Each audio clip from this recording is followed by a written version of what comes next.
Welcome to our next episode of the 5 Moments of Need Performance Matters series.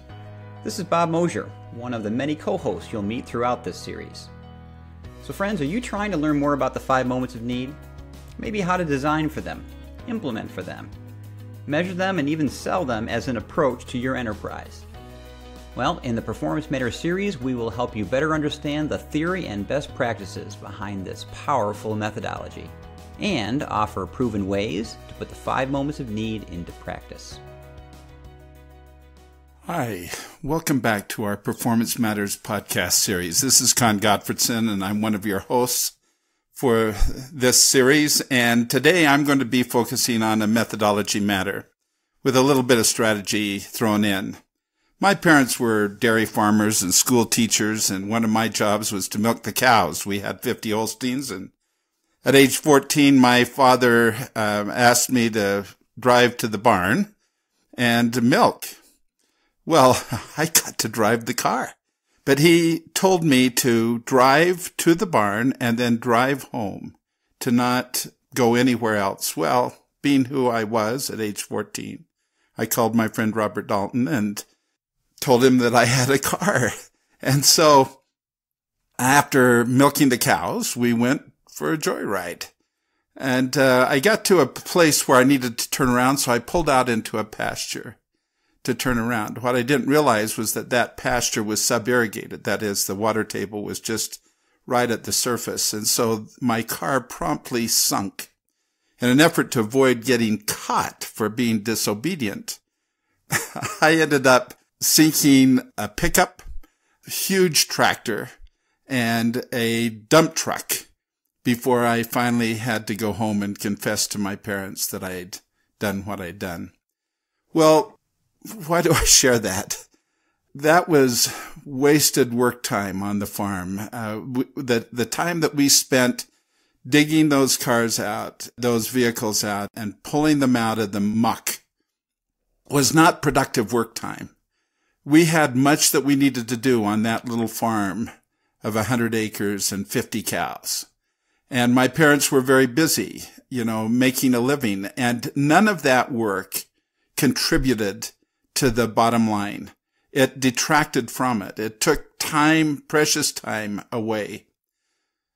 What I want to talk to you about today is that whole issue of wasted work time. There are many threats to an organization's ability to perform its work profitably, and wasted work time is a huge part of that. And in the realm of wasted work time, there are key areas where workflow learning, this remarkable discipline that we are pursuing, can really help provide significant relief. Now, one of those areas, of course, is something that we've talked about. As a matter of fact, Bob and I just posted a podcast not too long ago on targeted learning, where we described how half of the work stoppage associated with formal learning, that is, where people stop their work in order to learn, half of that, on the average, can be pushed into the workflow. It's actually wasted work time. And so if you want to understand that significant savings, then I'd recommend the podcast on targeted learning. I want to take on another huge area of waste here with you today. And that's the time that employees spend searching for information resources to do their job, and then trying to figure out how to translate, once they get to that resource, how to translate it into effective performance on the job. Now, we've had a good idea for a long time about the amount of wheel spinning that's going on searching for resources. In 2012, McKinsey found that employees spend 1/5 of their work time searching for information resources in order to do their jobs, to perform their job tasks. 1/5. That's 1 day a week, or 1 in 5 employees. That's huge. And that's just the tip of the iceberg.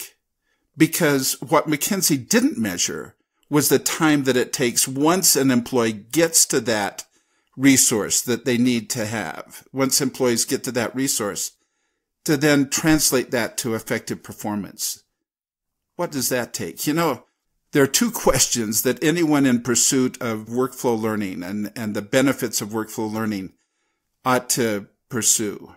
Every organization needs to answer these two questions. One, how much time are our employees searching for the information they need?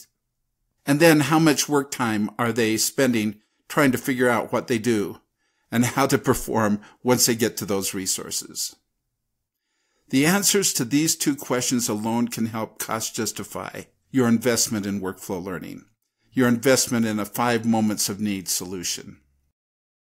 When properly designed and implemented, a 5 moments of need solution can virtually eradicate the waste that organizations face. Wow. 1/5, at least. Now, organizations are investing in knowledge management efforts and they play a key role here, certainly. But knowledge management typically is missing a vital approach that directly attacks this huge threat of wasted work time. This approach that I want to introduce to you today is part of the 5 moments of need enable methodology, and it's called the performance support pyramid. You see, at the moment of apply, solve, change, learn new, and learn more, there isn't the luxury of time to search through endless hits offered by a search engine, or wander through the website, or dive down into a learning management system to find and then plow through an e-learning module to get to what's needed. There just isn't the time, nor will performers take that time all the time. And so what they need, and what we've discovered they need, is intuitive access to just the resources that they need within 2 clicks, and then the ability to act upon that within 10 seconds. And we have developed a framework called the Performance Support Pyramid Framework that provides us this ability to manage and to provide access to cascading levels of support in our performance support approach. So it's the performance support pyramid is a framework for doing that. Here's how it works. At the top of that pyramid, we address the contextual ways in which performers need to get to the resources that they need to have. And then underneath that, those contextual access options, fundamental of which is the workflow, then there are cascading levels of support. You see, right underneath that pyramid of accessing resources by the specific job task that I have, my job role, perhaps timeline or location or other contextual requirements. You provide that, and then the first thing that I need to do is to land upon the steps of any given task, steps that would guide me through the task to complete it. Underneath that task, those steps are 4 levels or 4 layers of resources. The first layer has to do with accessing supporting knowledge. You see, once I get to the steps of a given task, then I may need to access resources that will help me understand the fundamental concepts, the fundamental things that I need to understand in order to perform. For example, I might be able to perform the task of performing a blood transfusion, but I might also need to understand blood types. And so supporting knowledge is the blood type understanding of that. And certainly that's a critical understanding that I need to have, as well as knowing how to perform a blood transfusion. A second layer of resource are what we call reference resources. These are resources that support me as I do a specific task, as I perform a specific task. It might be a job aid to kind of guide me through that, or it may be a tool or a template or access to specific policies that relate to that task. A third layer are learning resources where I may pause my work just a bit and move through a learning burst or a micro-learning e-learning or web-based learning module, or a video clip of some kind. Those are the learning resources. And finally, at the bottom of that pyramid are the people resources, the collaborate, through collaborative means, networks of experts or online chat or other modes of getting to people to help me, a chatbot, for example. These 4 layers are cascading layers. That is, as you move down from the steps of a task to the supporting knowledge to the reference resources, you increase the degree in which people are needing to pause their work, to stop work in order to work through those resources and translate them to action. And so the pyramid helps us manage that. It helps us provide those layers and to move to them in a systematic, efficient, non-wasteful way. So, what does that mean? Well, you see, today the volume and complexity of knowledge and work requirements are expanding exponentially, and we've got to have a methodology, an approach that allows us to get to the resources we need at our moment of need to get the job done. And the pyramid allows that. And failure to employ this pyramid methodology, well, it increases the likelihood of performers just spinning their wheels, searching for what they need, and at some point actually just giving up. Or worse yet, to go it alone and then guess. Or all other waste. So this is an important methodology principle.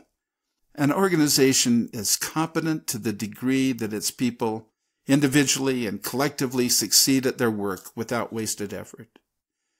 And information chaos threatens every organization's capacity to become and remain competent to be profitable because of so much waste that's going on.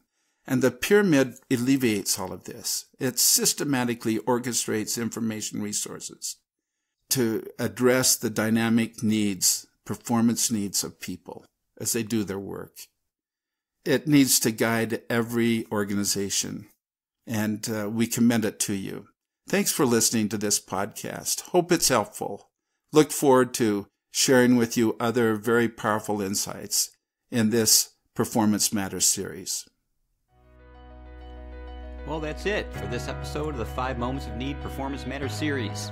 We look forward to future conversations around how to best put the 5 Moments of Need into practice. We welcome your feedback and can be reached on Twitter using my Twitter handle at BMOSH, as well as our 5 Moments of Need website, which is www.5momentsofneed.com. We hope you're finding these helpful and will subscribe to future episodes. Have a great day, friends.